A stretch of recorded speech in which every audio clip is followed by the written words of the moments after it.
കാര്യം താങ്കൾ ഈ ലോക്കൽ ബോഡി ഇലക്ഷൻ വരുന്ന സമയത്ത് ഫൈസൽ തങ്ങൾക്ക് വേണ്ടി സ്ഥാനാർത്ഥി ഇഹത്തിലും പരത്തിലും അത് വലിയ ഉപകരിക്കുന്ന സ്ഥാനാർത്ഥി എന്നില്ല, അത് വലിയ ട്രോളായി വലിയ വിവാദമായി. എന്തിനാണ് അത് വിവാദമാകേണ്ട കാര്യം? ഞാൻ പറഞ്ഞത് എന്താണെന്ന് വെച്ചാൽ, പൊതുവെ ലീഗുകാർ മുസ്ലിം ലീഗിൻ്റെ നേതാക്കന്മാരെ കുറിച്ച് പറയുമ്പോൾ തങ്ങന്മാരെ കുറിച്ച് നിങ്ങളൊന്നും പറയരുത്, ഓലി നമുക്ക് ഇഹത്തിൽക്കും പരത്തിൽക്കും വേണ്ടവരാണ് എന്ന് പറയാറില്ലേ?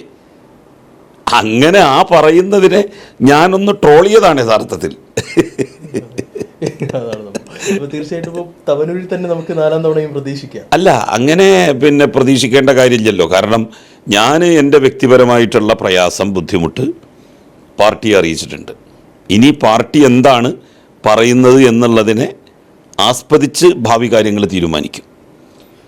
ഇത് തന്നെയാണ് KT ജലീൽ പറയുന്നത്. പാർട്ടി എന്താണ് തീരുമാനിക്കുന്നത് അതുമായി ബന്ധപ്പെട്ട് ബാക്കി കാര്യങ്ങൾ തീരുമാനിക്കും. വ്യക്തിപരമായി തനിക്ക് വലിയ പ്രയാസം, ചില ബുദ്ധിമുട്ടുകളുണ്ട്, അത് പാർട്ടിയെ അറിയിക്കുകയും ചെയ്തു. മറ്റു മണ്ഡലങ്ങളിൽ, പ്രത്യേകിച്ച് പെരിന്തൽമണ്ണ പോലുള്ള മണ്ഡലങ്ങളിൽ താൻ മത്സരിക്കുമെന്നുള്ളൊരു വാർത്ത അത് വ്യാജമാണ്, ഒരിക്കലും സംഭവിക്കാത്ത കാര്യമാണെന്നുൾപ്പെടെയുള്ള കാര്യങ്ങളാണ് KT ജലീൽ വ്യക്തമാക്കുന്നത്.